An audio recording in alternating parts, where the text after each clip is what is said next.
ना room booking ना proper plan आणि त्यातल्या त्यात ट्रेनचा अर्धा प्रवास जनरलचा. आता खाजच इतकी होती.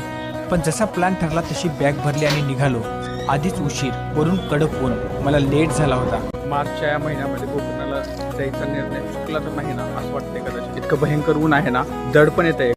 आणि फायनली 30% भारतीयांसारखं एक्सपेक्टेड टाईमवर जाऊन ट्रेन पकडली. बाय द वे, माझ्या या प्रवासात मला टेन्शन द्यायला असणार आहे my travelling partner, none other than Swapnil झोपाळू. These two idiots are going to Gokarn by Matsyagadha Express. They don't have a reservation, so they travel in the general coach till Ratnagiri. After that, they move to the sleeper coach. जोपर्यंत हे खाण्याचे पदार्थ पाहिले नव्हते तोपर्यंत पोट शांत होतं. जसं ते पाहिले, पोट अशांत झालं. भूक पोटाची होती का मनाची?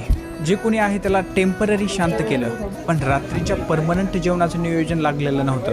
वरून आम्ही #प्युअर व्हेज लोक.